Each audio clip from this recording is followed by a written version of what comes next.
문제가 굉장히 심각합니다. 불법 폭력 무질서를 주도하고 대한민국의 국가를 파괴하는 행위에 대해서 편파적으로 옹호를 합니다. 예를 들자면 국회 안에서 망치 들어서 부수는 국회 폭력에 대해서 솜방망이 처벌하는 것, 명패를 부시는 행위에 대해서 솜방망이 처벌하는 것, 어제 오늘 일이 아닙니다만은 심지어 제가 한국진보연대 공동대표인 민노당의 강기화 대표 공중부양 사건이라고 하죠.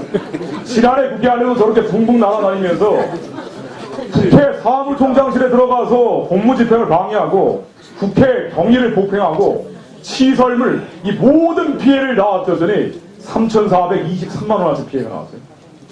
국회 경위가 척추가 끊어졌습니다. 53명이 다쳤습니다. 이게 민노당 의원뿐 아니라 그때 당직자들까지 같이 난동을 부렸기 때문에 엄청난 피해가 벌어진 사건입니다.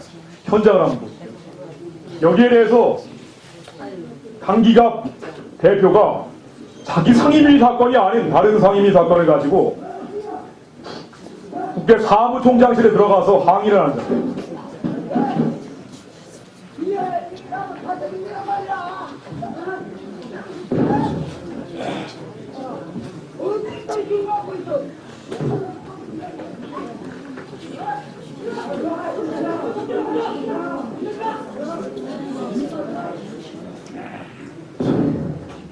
불이 안 풀리니까 나중에는 이제 당직자들과 같이 철봉을 들고 국회 위장실에 들어가요.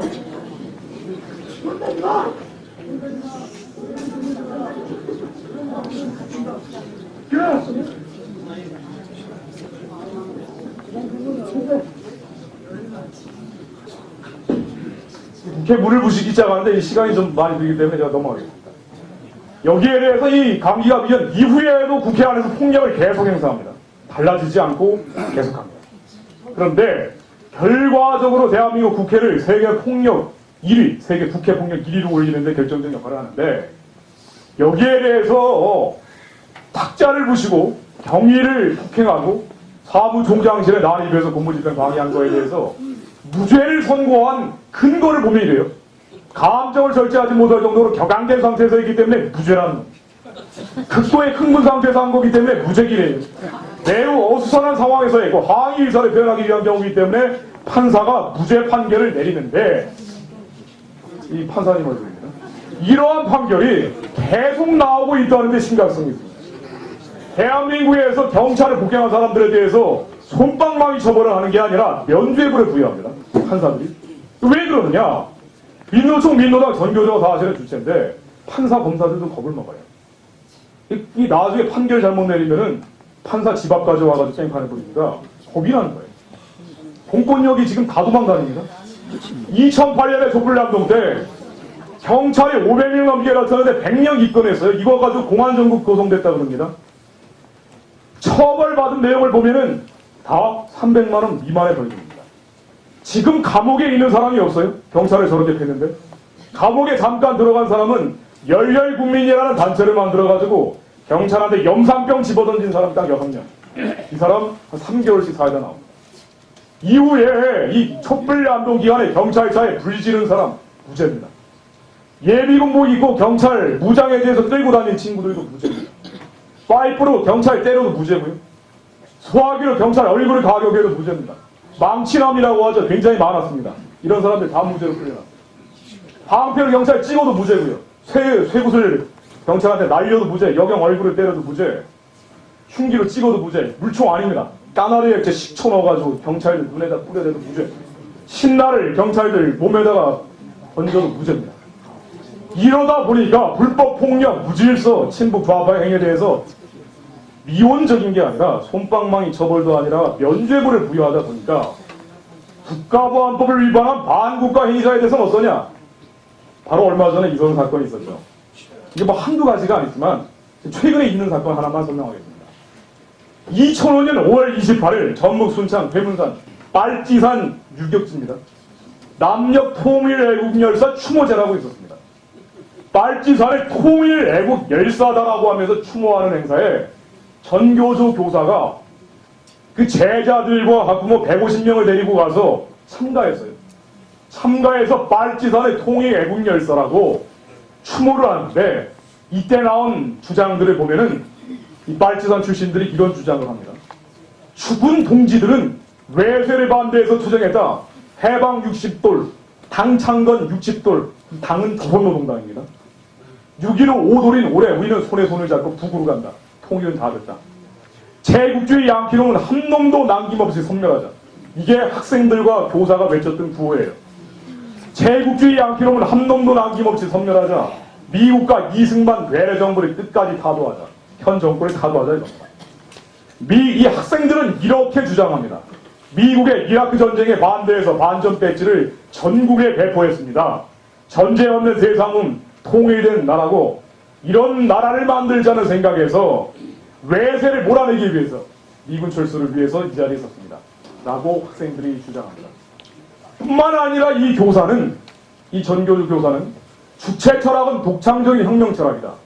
위대한 김정일 장군님께서 창조에 관해 하신 명언 등 이러한 이정 문건을 인터넷에서 막 유포했어요. 그런데 명백한 국가보안법 위반이죠. 여기에 대해서 무죄 선고를 합니다. 무죄 선고를 하는데 제가 이게 한두 건이 아니라고 말씀드렸습니다. 이용훈 대법원장이 2005년 취임한 이래 친북 좌익 국가공권력 도전형의 관련자 40개 판결을 조사해봤어요. 단 한 건도 형을 집행한 사례가 없어요. 다 풀어집니다. 심각합니다, 상황이. 북한 정권과 연계되어 있는 친북 좌파뿐 아니라 정치계, 법조계, 언론계 동조하고 있는 세력들이 무시무시합니다.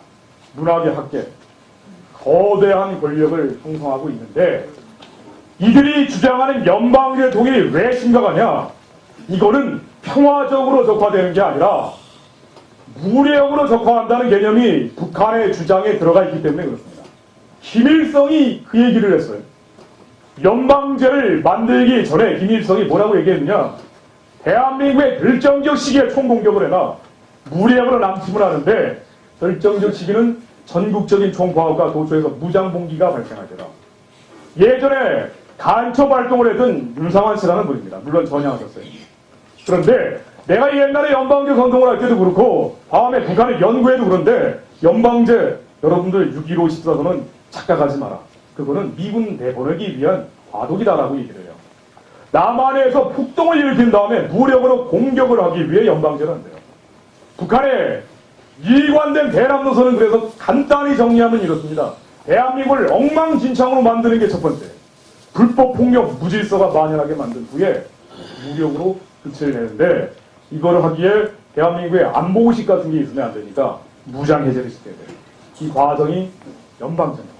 그리고 결정적인 걸림돌이 주한미군이죠. 그리고 주한미군이 한국에 있기한 안전장치 같은 한미연합사입니다.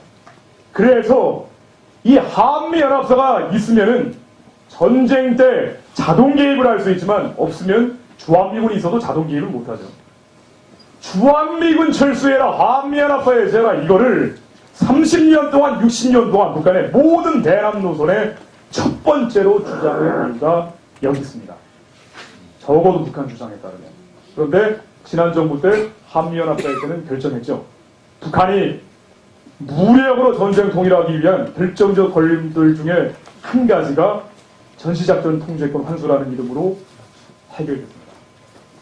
2012년 4월 17일 한미연합사 해체가 결정되는데 이 한미연합사 해체 이후에 북한은 뭐라고 얘기하느냐? 북한의 체계선 전국 10만 명이 동원되는 아리랑 공연의 마지막입니다. 하나하나가 다 사람이고 플래카드예요. 2012년 조국 통일하자입니다. 2012년 4월 17일에 한미연합사가 해체되니까 마침 잘 됐다 하면서 조국 통일하죠. 2008년에 조불량동 때 그들의 구호가 제가 아까 말씀드린 것처럼 2012년 통일조국이에요. 여기서 온 겁니다. 2012년 4월 17일 한미연합사가 해체되니까 이때를 기화로 최근 친북 좌파들은 미군 완전히 내보내고 통일하세요. 북한 역시 마찬가지입니다. 미 제국주의자를 몰아내고 조국을 통일하자입니다.